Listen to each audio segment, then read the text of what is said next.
Hey, it's Neil from Neil's Han Dynasty. Here in the Han Dynasty, our reporters are working around the clock, get you some good intel, and give you my spin on things.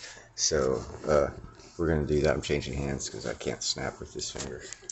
Buy some silver, some platinum. Be kind, helpful, and grateful. Get some extra food if you want to eat. Buy it, two or three of one type of thing that you eat anyhow, or get one of. Worst case scenario, it's going to go up in price and you save money. It's not a bad thing. Well, actually, that's a good case scenario. Worst case scenario is you didn't buy enough and you don't realize it until you can't buy anymore. But anyhow, it seems like there's a planned destruction or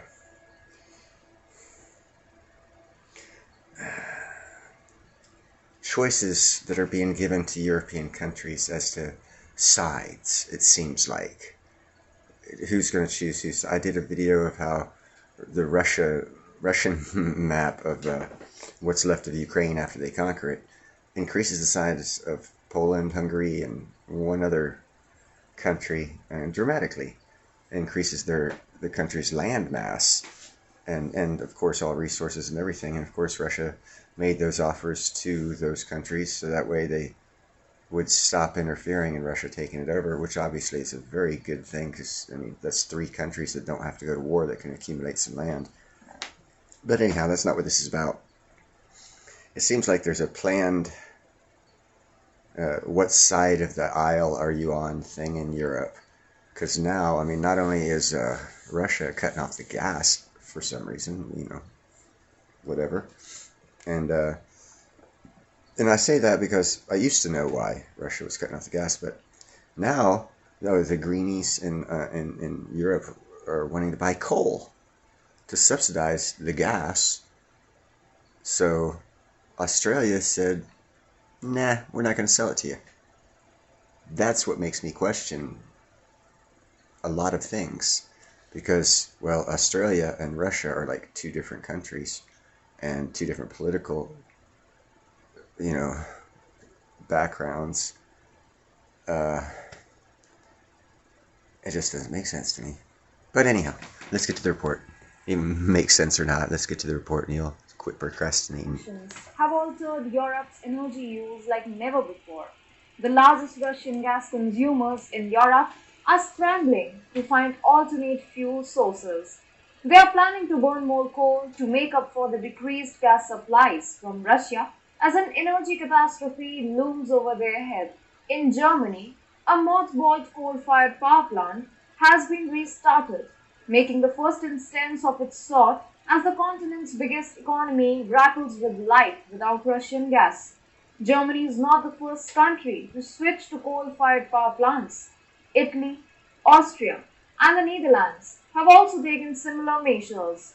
The Dutch government has already said that it will lift the restrictions on coal-fired power plants to address the country's current energy problem.